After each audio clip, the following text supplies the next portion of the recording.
الكريم أما بعد أعوذ بالله من الشيطان الرجيم بسم الله الرحمن الرحيم ألف لام ميم أحسب الناس أن يتركوا أن يقولوا آمنا وهم لا يفتنون وَلَقَدْ فَتَنَّا الَّذِينَ مِن قَبْلِهِمْ فَلَيَعْلَمَنَّ اللَّهُ الَّذِينَ صَدَقُوا وَلَيَعْلَمَنَّ الْكَاذِبِينَ صدق اللہ العظیم۔ گزشتہ کئی دنوں سے ہمارا یہ مضمون چل رہا ہے، جیسے اس امت پر حالات آ رہے ہیں اور آتے رہیں گے، ویسے ہی پچھلی امتوں پر بھی حالات آئے، اور مسلم شریف کی روایت حضرت صہیب رضی اللہ تعالیٰ عنہ فرماتے ہیں کہ نبی کریم صلی اللہ تعالیٰ علیہ وسلم نے پچھلی قوموں کا ذکر کیا، جس میں سے ایک اصحاب اخدود، جس کا ذکر سورہ بروج کے اندر قرآن کریم میں مختصر ہے، اور ترمذی شریف کی روایت اور مسلم شریف کی روایت میں مفصل یہ واقعہ بیان کیا گیا ہے۔ حضرت صہیب فرماتے ہیں کہ ایک علاقے میں، ملک فارس کے اندر ایک علاقہ تھا، جس میں ایک بادشاہ حکومت کیا کرتا تھا اور اپنے ساتھ جادوگر کو رکھا کرتا تھا۔ وہ جادوگر کی عمر بڑی ہو گئی، اور اس نے بادشاہ کو کہا کہ اب میرے بدلے میں کسی اور کو تیار کر لیا جائے، کیونکہ میں کب دنیا سے چلا جاؤں اور میرے ساتھ میرا علم دفن ہو جائے، لہٰذا میں اپنی حیاتی میں کسی کو تیار کر لوں۔ بادشاہ نے ایک نوجوان لڑکا، جس کا حافظہ، جس کی یادداشت، جس کی میموری بڑی پاورفل تھی، اس کو جادوگر کے ساتھ لگا دیا۔ راستے میں ایک راہب ملتا تھا، تو یہ نوجوان لڑکا وہ راہب کی باتوں کو سننے کے لیے کچھ دیر وہاں بیٹھ جاتا، اور کہتا ہے کہ راہب کی باتوں نے مجھے بہت متاثر کیا۔ ایک مرتبہ راستے سے میں جا رہا تھا، ایک بڑا جانور جس نے لوگوں کے چلنے کا راستہ روک رکھا تھا، ادھر کے لوگ ادھر اور ادھر کے لوگ ادھر، کوئی اس کے قریب جانے کی ہمت نہیں کرتا تھا۔ میں نے سوچا کہ موقع بڑا اچھا ہے، ایک پتھر ہاتھ میں لیا اور یہ کہا کہ اللہ، تیرے نزدیک اگر راہب سچا ہے تو میرے اس چھوٹے سے پتھر سے اس جانور کو ختم کر کر لوگوں کے لیے راستہ کھول دو، اور اگر راہب غلط ہے تو میرے اس پتھر سے وہ جانور مرے نہیں، تاکہ مجھے سچائی کا پتہ چل جائے کہ میں دونوں جگہ جاتا ہوں، صحیح کون ہے اور غلط کون ہے۔ چنانچہ اس نے پتھر اٹھایا اور مارا، وہ جانور کو اللہ نے اسی وقت ختم کر دیا۔ اس کے دل کے اندر اب یقین پکا ہو گیا کہ جادوگر جھوٹا ہے اور یہ راہب سچا ہے، لہذا راہب کے پاس زیادہ دیر تک بیٹھنا شروع کیا۔ جب آدمی اللہ والے کے پاس بیٹھتا ہے تو دنیا کی بہت ساری کٹھنائی جو خود پر چلتی ہوتی ہے، اللہ ان کے دل پر الہام ڈالتے ہیں، اور الہام کے ذریعے سے جب پتہ چلتا ہے، وہ اللہ والے کی زبان وہی گفتگو کرتی ہے جس کی سمسیا، جس کی پریشانی ہمارے دماغ میں ہوتی ہے۔ تو اللہ والوں کی مجلسیں ہمارے کئی مسائل کے حل ہوتی ہے، اس لیے تاکید کی گئی کہ اللہ والوں کی مجلس میں شرکت کیا کرو، تاکہ تمہارے ذہنوں کا بوجھ ہلکا ہو جائے، تمہارے دل کا رنج ہلکا ہو جائے۔ اور جب اللہ والوں کی صحبت نہیں رہتی تو پھر گناہوں کی طرف طبیعت آگے بڑھتی۔ میوزک سننے کے لیے کان بےتاب رہتے ہیں، بے چین رہتے ہیں۔ ویڈیو گیم کھیلنے کے لیے آدمی وقت کے انتظار میں ہوتا ہے کہ موقع ملے اور جلدی سے جو ہے میں فائنل راؤنڈ تک پہنچ جاؤں۔ یہ ایک طرح کی بیوقوفی ہے، جیسے کہ ایک چھوٹا سا بچہ جب اپنے چھوٹے دوستوں کو لے کر بیٹھتا ہے اور مٹی کا ایک محل بناتا ہے اور کہتا ہے کہ یہ میرا روم سونے کے لیے اور یہ ابو جان کے لیے۔ ابو دیکھتے ہیں اور سوچتے ہیں کہ یہ بچہ چھوٹا ہے، اس میں عقل کم ہے، یہ بیچارہ اتنا نہیں سوچتا کہ باپ کی ہائٹ کتنی بڑی، باپ کا ایک پیر بھی اس میں نہیں رہ سکتا۔ تو باپ اس کو جو ہے نادانی میں اور اس کے بچپنے میں سوچ کر چھوڑ دیتا ہے۔ اسی طریقے سے ہم دنیا میں بڑے بڑے محل بناتے ہیں اور یہ سوچتے ہیں کہ میرا بیڈ روم، لیونگ روم اور ماسٹر روم، پتہ نہیں کیا کیا، ہمارے ناصر بھائی بیٹھے ہیں وہ جانتے ہیں کتنے الگ الگ طرح کے ناموں کے روم ہو گئے۔ تو یہ جو ہے بناتا اور یوں سوچتا ہے میرے جیسا بنگلہ کسی کا نہیں، میں نے جو کانچ استعمال کیے کوئی نہیں کر سکتا۔ تو حق تبارک و تعالی بھی فرشتوں کے سامنے دیکھ کر مسکراتے ہیں کہ دیکھو یہ اتنے چھوٹے سے مٹی کے گھر کو کیا سمجھ لیا، ابھی اس نے میری جنت نہیں دیکھی، جنت کے محل نہیں دیکھے۔ اسی لیے قرآن کریم نے اس کی مثال دی، مثل الذین اتخذوا من دون اللہ اولیاء کمثل العنکبوت۔ عنکبوت عربی میں کہتے ہیں مکڑی کو، مکڑی کے جالے کی طرح بھی نہیں۔ اللہ فرماتے ہیں دوسری جگہ فصب علیہم ربک صوت عذاب، جب اللہ کے عذاب کا کوڑا چلے گا سب ختم، تھوڑا سا زلزلہ آ گیا سارا بنگلہ ڈھیر ہو گیا، ارے بھائی کیا ہوا، بہت اعلیٰ تھا، ختم ہو گیا۔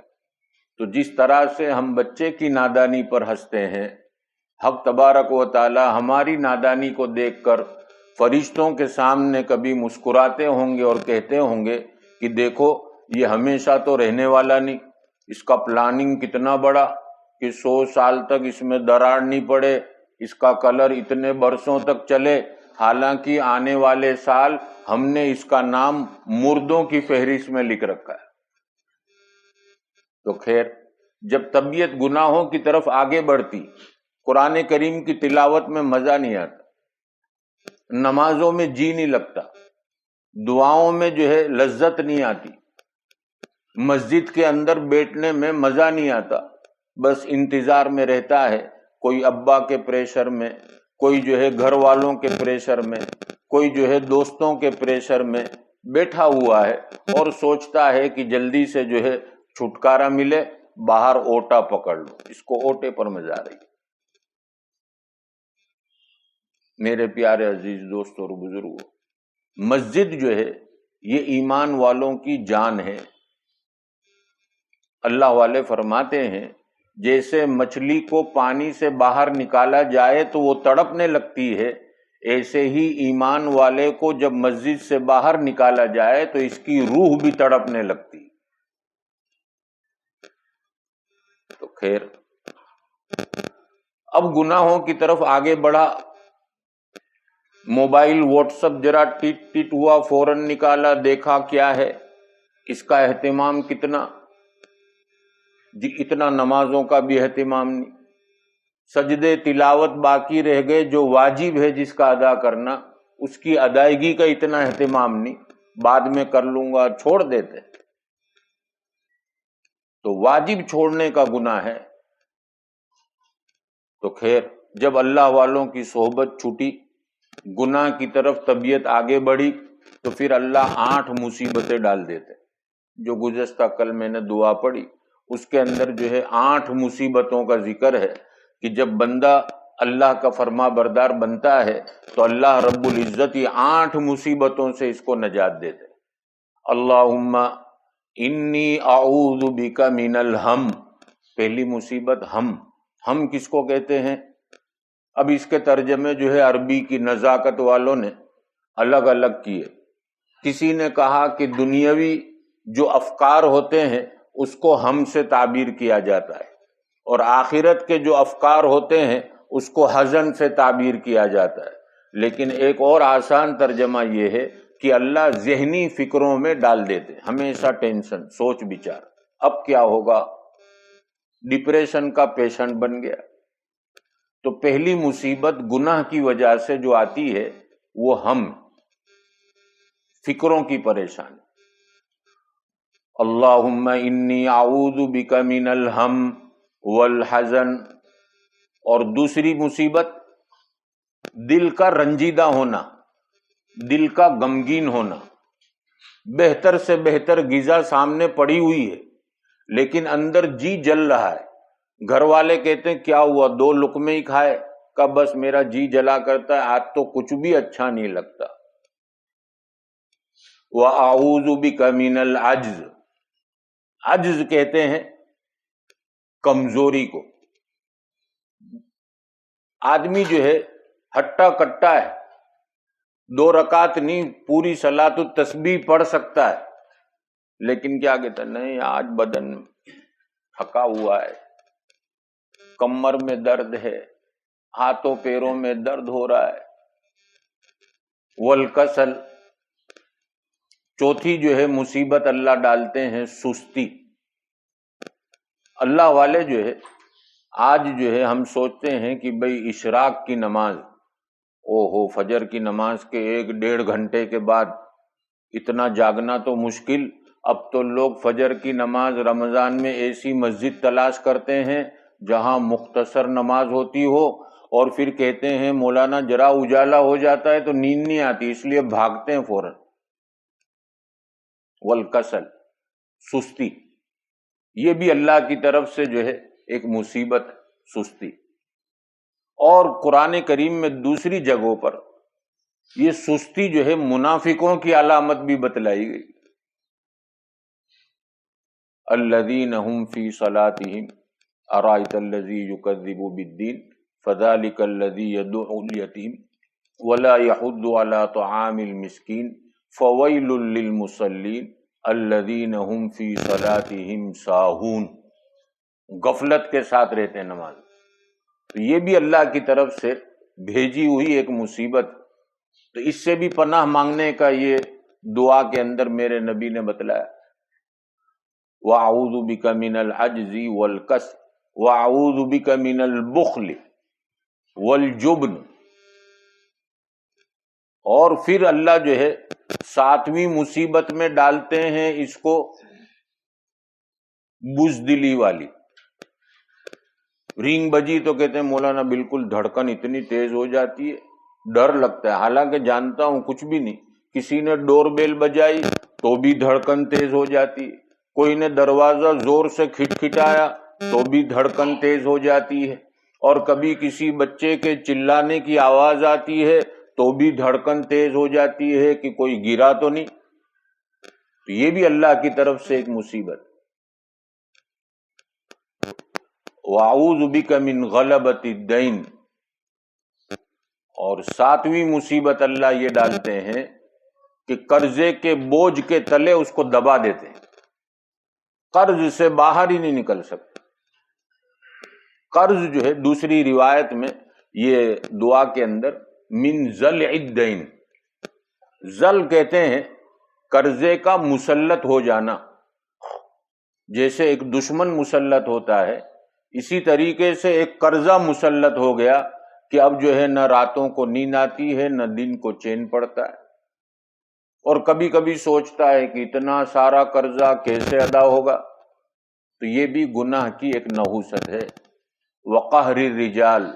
اور لوگوں کے غصے سے، لوگوں کا خوف اتنا رہتا ہے، یوں کروں گا تو فلانا بولے گا، یہ ڈانٹے گا، وہ ڈانٹے گا.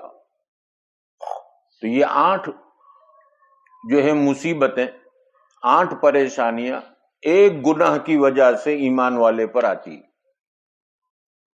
تو یہ جو لڑکا تھا نوجوان، اس کو معلوم تھا کہ میں نے اللہ والے کا ساتھ دیا ہے، آزمائش اور امتحان آئے گی لیکن مصیبت نہیں آئے گی اللہ کی طرف سے۔ تو یہ جو ہے کیا کرتا تھا، راہب کے پاس زیادہ دیر بیٹھتا، اب جب جادوگر کے پاس پہنچتا تو وہ ڈانٹتا کہ ابھی تک کہاں تھے، اس کے پاس سے جو ہے دیر سے جاتا تو ماں کہتی کہ ابھی تک کہاں تھا۔ تو لڑکے نے سوچا کہ خود سے حل نہیں نکالا کہ بھائی جب اللہ والے پاس بیٹھتے ہیں تو حل بھی انہی سے مانگے۔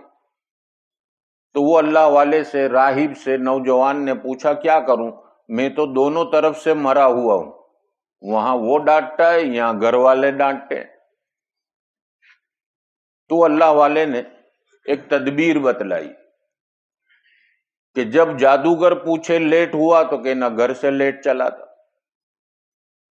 اور جب گھر لیٹ پہنچو تو کہنا جادوگر نے بٹھا رکھا تھا۔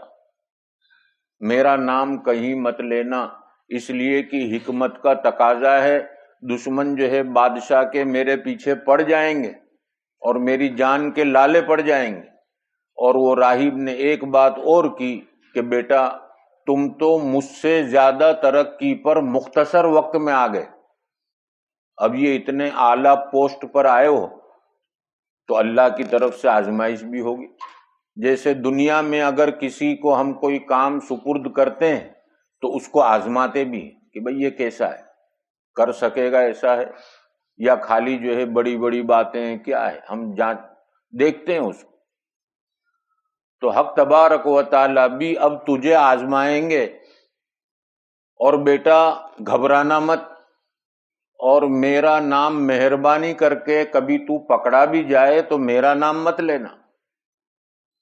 ترمذی شریف کی روایت میں آگے یہ بھی ہے کہ حق تبارک و تعالیٰ نے ایک خصوصیت اس لڑکے کو یہ بھی دی کہ جو مادرزاد اندھا ہوتا، یعنی نابینا کوئی ہوتا، اور کسی کو برس کی، کوڑ کی تکلیف ہوتی، وہ نوجوان اس کے لیے دعا کرتا اور اللہ کے یہاں اس کی دعا جو ہے قبولیت کا درجہ رکھتی اور وہ اسی وقت اچھا ہو جاتا۔ اب یہ بات پہنچی کہاں؟ بادشاہ کے اسسٹنٹ کے پاس، بادشاہ کے ساتھ خاص اٹھنے بیٹھنے والے تک، جو آنکھوں سے نابینا تھا۔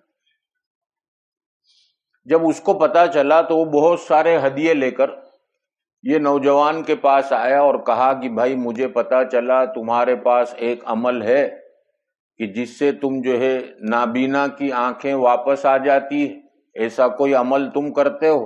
اس نے کہا میرے پاس کچھ بھی نہیں، میرے اللہ کے پاس۔ کہ تیرا اللہ؟ کیونکہ اس وقت لوگ بادشاہ کو ہی جو ہے رب سمجھتے۔ کہ میرا اللہ اور تیرا اللہ وہ ہے جس نے تجھے پیدا کیا اور مجھے پیدا کیا اور ساری کائنات کو پیدا کیا۔ اگر تجھے اچھا ہونا ہے تو پہلے ایمان لا، ایک اللہ کو مان، وقت کے نبی کو مان، اس کے بعد میری دعا تیرے حق میں قبول ہوگی، وہاں تک نہیں ہوگی۔ اس نے کہا ٹھیک ہے، کلمہ پڑھ لی۔ نوجوان نے ہاتھ اٹھائے دعا کے لیے، اللہ نے اس کو آنکھوں سے بینا کر دیا۔ اب یہ تو خوشی کے مارے جو ہے سب کو دیکھنے لگا، اور سب سے پہلے گیا بادشاہ کے پاس کہ میرے خاص دوست، میرے جو ہے بچپن کے دوست، ان کو خوشخبری دوں کہ دیکھو میری آنکھیں کھل گئی۔ بادشاہ نے کہا کیسے ہوا؟ تو کہا اللہ نے اچھا کیا۔ تو کہا یہ اللہ؟ کہا ہاں، جو وہ لڑکے کا اللہ ہے وہ میرا بھی اللہ ہے۔ اس نے نام لے لیا لڑکے کا۔ کہا کون لڑکا؟ کہا وہی جس کو آپ نے جادو سیکھنے کے لیے لگا رکھا تھا، میں اسی لڑکے کی بات کرتا ہوں۔ تو کہا اچھا، اس نے کس طرح سے کیا؟ کہا اس نے مجھے کہا کہ آپ پہلے ایمان لاؤ، میں ایمان لایا، اس کے بعد اس نے جو ہے اللہ سے دعا کی تو وہ اللہ نے میری بینائی کو واپس لوٹا دیا۔ کہا اچھا ٹھیک ہے۔ اب جو ہے وہ لڑکے کو بلایا اور لڑکے کو جو ہے 3rd ڈگری ریمانڈ پر لیا۔ اتنی اذیت اور اتنی تکلیف پہنچائی کہ ایک نوجوان لڑکا جو ہے اتنا برداشت نہیں کر سکتا تھا جو اس لڑکے نے برداشت کیا، اور اخیر میں نہ رہتے ہوئے اس نے راہب کا نام بتایا کہ میں جو ہے اللہ کو پہچانا ہوں راہب کے پاس رہ کر، میں اللہ کے علاوہ کسی کی عبادت نہیں کرتا اور اللہ کے علاوہ کسی کو رب بھی نہیں مانتا۔ کہا اچھا کہاں ہے وہ؟ ڈیٹیل نکالی اور جو ہے اپنے پولیس والوں کو بھیج کر وہ راہب کو اپنے پاس بلوایا اور کہا یہ جو نوجوان لڑکا جو کہتا ہے بات صحیح ہے؟ راہب نے کہا بالکل صحیح ہے، میں نے ہی دعوت دی اس کو، اور اللہ ہی ہے جو ہر چیز کی طاقت اور قدرت رکھتا ہے، بندے تو سب جو ہے معذور ہیں، سب کمزور ہیں، بندہ کچھ بھی نہیں کر سکتا جب تک وہ نہ چاہے۔ بادشاہ نے کہا دیکھو یہ نوجوان سے پوچھو ہمارا ریمانڈ کتنا خطرناک ہے، کہ جو کرنا ہو کر لو، ایمان تو چھوڑ نہیں سکتا۔ بادشاہ نے جلاد کو حکم دیا کہ لکڑی کاٹنے کا آرا لایا جائے۔ وہ لکڑی کاٹنے کا آرا لایا گیا جس سے درخت کاٹے جاتے، بڑا آرا ہوتا ہے۔ ابن کثیر نے اس کے متعلق جو ہے کچھ باتیں لکھی، خیر وہ واقعے کے مناسبت سے آگے پیچھے بھی ہوتی ہے۔ تو وہ آرا جو ہے راہب کے سر کے بیچ میں رکھا اور کہا بولو اپنا مذہب چھوڑتے ہو یا پھر میں آرا چلانے کا حکم دوں؟ کا جو حکم دینا ہے دے دو، ابھی بھی ایمان پر ہوں اور انشاءاللہ آخری دم تک ایمان پر رہوں گا۔ جلاد کو حکم دیا اور آرے سے اس کے سر کے بیچ سے کاٹنا شروع کیا، حتیٰ کہ بدن کے دو حصے ہو گئے، ایک ادھر گرا ایک ادھر گرا، لیکن اخیر تک جو ہے کلمہ نہیں چھوڑا۔ امتحان آیا۔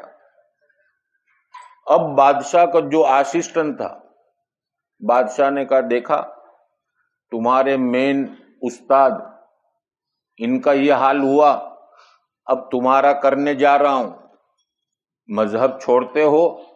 کہ نہیں یہ تو نہیں چھوڑ سکتا۔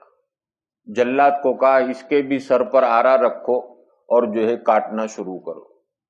اس پر جو ہے بعض علماء نے ایک نقطہ بیان کیا کہ یہ جو بادشاہ کی جو قوم ہوتی ہے وہ کب آنکھ بدل لے پتہ نہیں چلتا، اس لیے بادشاہوں سے اتنا میل جول اور اتنا تعلق نہ رکھو کہ پھر کبھی دشمنی کا موقع آ جائے تو تم کو افسوس ہو کہ یا اللہ یہ میرے ساتھ کھانے والا آج میرے ساتھ ایسا کر رہا ہے۔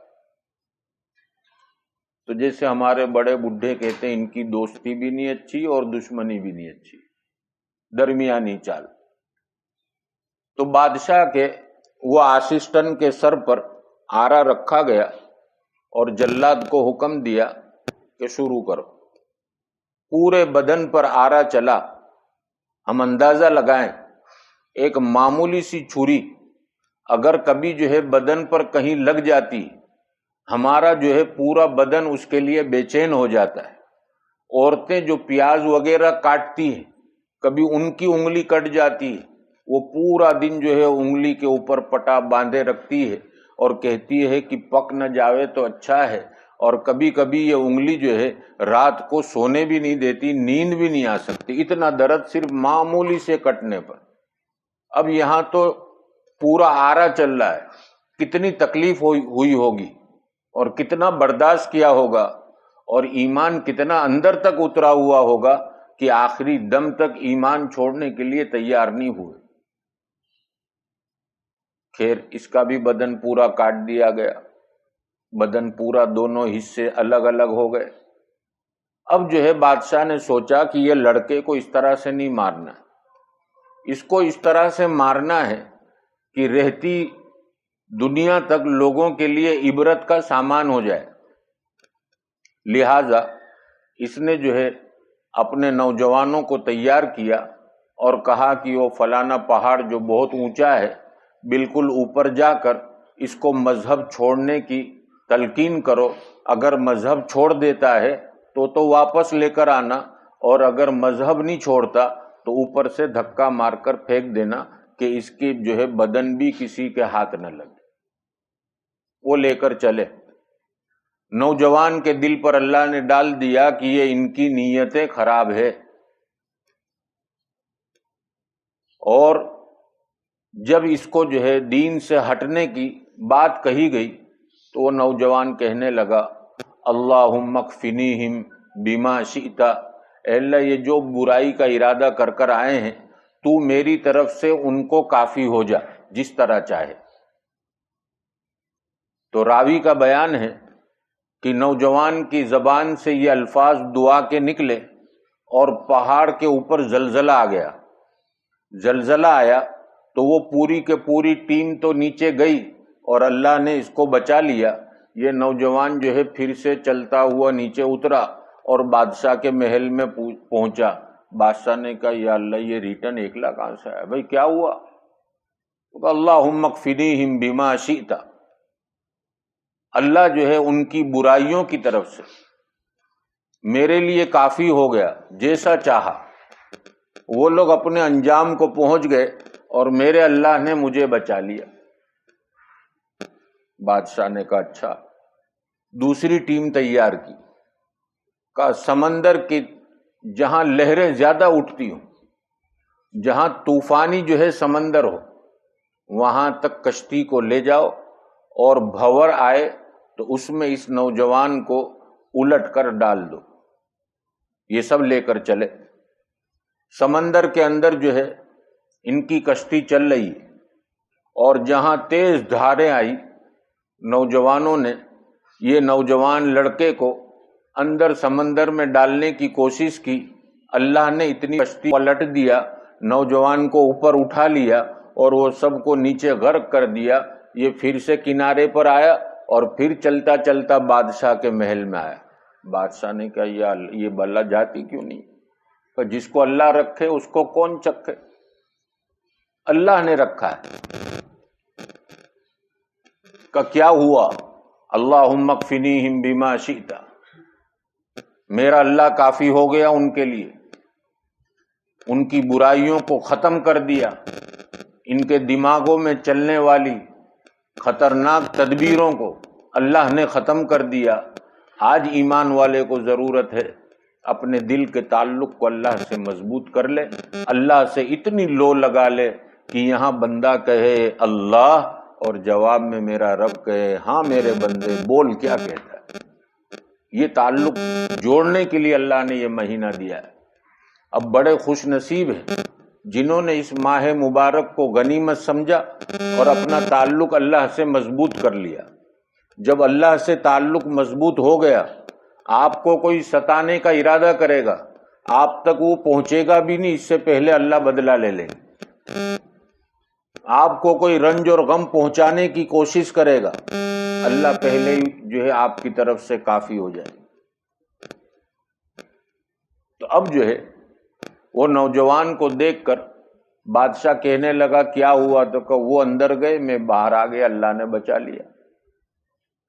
اب دیکھو ایمان والوں کے دل کتنے نرم، اور آخری وقت بھی اللہ کی بات لوگوں تک پہنچانے کا کتنا پختہ ارادہ کہ یہ لڑکا کہتا ہے بادشاہ سلامت، تمہاری تدبیروں سے کچھ نہیں ہوگا، میں مرنے والا نہیں ہوں، میرا اللہ مجھے بچائے گا، لیکن میں جو تدبیر بتاتا ہوں اگر اس پر عمل کر لو تو امید ہے کہ میری جان جو آپ کو پیاری ہے، آپ میری جان لے کر خوش ہو جاؤ اور آپ جس کو ختم کرنا چاہتے ہو وہ ختم ہو جائے اگر اللہ چاہے۔ بادشاہ نے کہا کیا کرے؟ تو کہا ایک میدان میں سب کو جمع کرو، پوری شہر والوں، اور ایک سولی جو ہے لگاؤ، سولی پر مجھے لٹکاؤ، اور خالی ایک ہی تیر مارو گے، میں بتاتا ہوں کون سے الفاظ بول کر مارنا ہے، میں ایک میں انشاءاللہ دنیا سے چلا جاؤں گا۔ کہ کیا ہے؟ کہ بسم اللہ رب الغلام، یہ کہہ کر جو ہے تیر چلایا جائے۔ بادشاہ نے کہا کچھ نہیں، اب یہ نوجوان سے میں تھک گیا ہوں، اگر اس کو چھوڑ دیا تو لوگ ایمان میں داخل ہو جائیں گے، پھر میری کوئی مانے گا نہیں۔ کہا ٹھیک ہے۔ بادشاہ نے اعلان کروایا، میدان میں سب کو جمع کیا، نوجوان آیا، سولی پر لٹکایا، بادشاہ نے جلاد کو کہا اس کے چہرے کا نشانہ لو اور اس نے جو الفاظ بولے ہیں اس کو زور سے بول کر تیر چلاؤ۔ جلاد نے جو ہے اسی الفاظ کے ساتھ تیر چلایا، وہ تیر جو ہے وہ نوجوان کے کان پر آ کر لگا اور اسی وقت اس کی روح قبض ہو گئی۔ اب سارے مجمع نے یہ لفظ سنا، بسم اللہ رب الغلام۔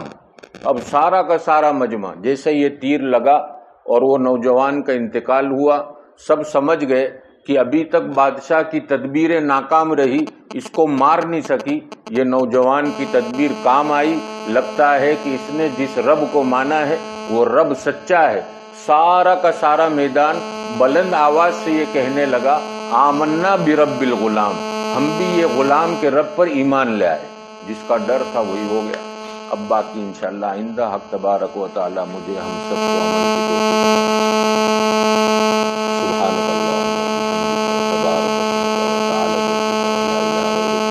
اللهم لك الحمد كله ولك الشكر كله وإليك يرجع الأمر كله نحن نستغفرك ونتوب إليك ونصلي على رسولك النبي الكريم۔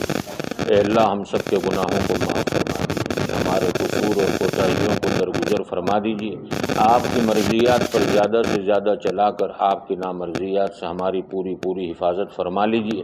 پیارے آقا محمد الرسول اللہ صلی اللہ تعالی علیہ وسلم کے طریقوں کی محبت اور غیروں کے طریقوں کی نفرت ہمارے اہل و عیال کے دلوں میں اتار دیجیے، دوام ذکر اور دوام طاعت کی توفیق نصیب فرما دیجیے۔ مولا کریم ہمارے دلی بے چینیاں، دماغی پریشانیاں آپ بخوبی جانتے ہیں، مولا کریم ساری پریشانیوں کو دور فرما دیجیے۔ مولا کریم ہماری زندگی کو حیات طیبہ سے تبدیل فرما دیجیے۔ مولا کریم ہم کو، ہمارے اہل و عیال کو نمازوں کا پابند بنا دیجیے، نمازوں کا اہتمام کرنے والا بنا دیجیے۔ مولا کریم کلام پاک کی تلاوت کا ذوق اور شوق عطا فرما کر نوافلوں کا زیادہ سے زیادہ اہتمام نصیب فرما دیجیے۔ مولا کریم معتکفین کے اعتکاف کو قبول فرما لیجیے۔ مولا کریم حالات کو سازگار بنا دیجیے، حالات کو سازگار بنا دیجیے۔ مولا کریم ہماری موافقت میں آسمان سے فیصلوں کو اتار کر ہمارے لیے آسانیاں پیدا فرما دیجیے۔ مولا کریم ہمارے جو بھائی اور بہنیں بیمار ہیں سب کو شفاء کاملہ عاجلہ کلیہ نصیب فرما دیجیے۔ مقروضوں کے قرضوں کی غیب سے ادائیگی کی شکلیں اور صورتیں پیدا فرما دیجیے۔ قید و بند میں محبوسوں کو رہائی نصیب فرما دیجیے، مقدمات میں ماخوذوں کو برات نصیب فرما دیجیے۔ جو جس پریشانی میں گرفتار ہے اس کو نجات عطا فرما دیجیے۔ مولا کریم کورونا نام کی جو بیماری پوری دنیا کے اندر اور خصوصاً ہمارے ملک اور ہمارے شہر میں جو پھیلی ہوئی ہے، مولا کریم آپ قادر مطلق ہیں، آپ چاہیں تو پل بھر میں ختم کر سکتے ہیں۔ مولا کریم ساری انسانیت کے حال پر رحم فرما کر اس بیماری کو ختم فرما دیجیے۔ مولا کریم اس بیماری کو نیست اور نابود فرما دیجیے، اس کا نام تک زمین پر نہ رہے اتنا اس کو ختم فرما دیجیے۔ مولا کریم جتنے لوگ اس بیماری میں پریشان ہیں سب کو اپنے خزانے سے شفا عطا فرما دیجیے۔ کئی مریض ایسے ہیں جن کو ایسی بیماری لگی کہ جس کا ڈاکٹر کے پاس کوئی علاج نہیں، مولا کریم آپ کے پاس تو ہر بیماری کا علاج ہے۔ مولا کریم ایسے مریضوں کو اپنے خزانے سے شفا عطا فرما دیجیے۔ مولا کریم بہت سارے لوگ دنیا سے ہمارے بیچ سے جا رہے ہیں، کسی کا جنازہ اٹھ رہا ہے اور کسی کو نہلایا جا رہا ہے اور کسی کی قبر کھودنے کی جو ہے تیاریاں چل رہی ہے اور کسی کے لیے کفن کے کپڑے کا انتظام ہو رہا ہے۔ مولا کریم سب کی مغفرت فرما دیجیے، خصوصاً ہمارے دوست حبیب بھائی چاندی والے، ان کے داماد محمد اکرام کا جو آج انتقال ہوا، نوجوان تھا، مولا کریم تیری رحمت میں پہنچ گیا۔ مولا کریم اس کی مغفرت فرما کر جنت الفردوس میں اعلیٰ مقام نصیب فرما دیجیے، پیچھے رہ جانے والوں کو صبر جمیل عطا فرما دیجیے۔ مولا کریم ہمارے جوانوں کی جوانی کو صحیح طریقوں پر لگا دیجیے، غلط راستوں سے بچا لیجیے، غلط صحبت سے، بری عادتوں سے، برے لوگوں کا نشانہ بننے سے ان کی حفاظت فرما دیجیے۔ ہماری اولاد کی عقائد حقہ پر استقامت نصیب فرما دیجیے، اعمال صالحہ کا اہتمام نصیب فرما دیجیے۔ مولا کریم آپ اپنی شان ربوبیت سے ان کی تربیت فرما کر برے اخلاق، بری عادتوں، بری صحبتوں، برے ماحول کے برے اثرات سے ان کی حفاظت فرما کر ہماری آنکھوں کی ٹھنڈک بنا دیجیے، ہمارے لیے ثواب جاریہ اور صدقے جاریہ کا ذریعہ بنا دیجیے۔ جن کی اولاد نکاح کی عمر کو پہنچ چکی ان کے لیے نیک صالح جوڑوں کا انتظام فرما فرما دیجئے، جن گھروں میں نا اتفاقیاں ہیں ان میں اتفاق، جوڑ، محبت نصیب فرما دیجئے، جو گھر شیطان کا مرکز بنے ہوئے ہیں مولا کریم ان کو شیطان کے اڈا بننے سے اور خبیثوں کا اڈا بننے سے بچا کر فرشتوں والے ماحول سے تبدیل فرما دیجئے مولا کریم، ماہ مبارک کے ایک ایک لمحے کی قدردانی نصیب فرما دیجئے مولا کریم، جو کچھ مانگا وہ بھی عطا فرما دیجئے، جو رہ گیا وہ بھی عطا فرما دیجئے، اپنی شایان شان عطا فرما دیجئے۔ یا آخری عشرے میں پیارے نبی صلی اللہ علیہ وسلم نے لیلۃ القدر کو تلاش کرنے کا حکم دیا، عبادتوں کے ذریعے سے مولا کریم زیادہ سے زیادہ عبادت کا اہتمام فرما کر ہم سب کو لیلۃ القدر نصیب فرما دیجیے مولا کریم، ہم سب کو حرمین شریفین کی بار بار مقبول حاضری نصیب فرما دیجیے، جنہوں نے دعا کے لیے کہا لکھا، جن کا ہم پر حق ہے، سب کی جائز اور نیک تمنائیں پوری فرما دیجیے۔ ہماری اس مجلس میں جتنے احباب شریک ہیں سب کی دلی جائز اور نیک مقاصد کو پورا فرما دیجیے۔ اللہم صلی علی محمد النبی الامی وعلی آلہ وسلم تسلیما، سبحان ربک رب العزت عما یصفون وسلام علی المرسلین والحمد للہ۔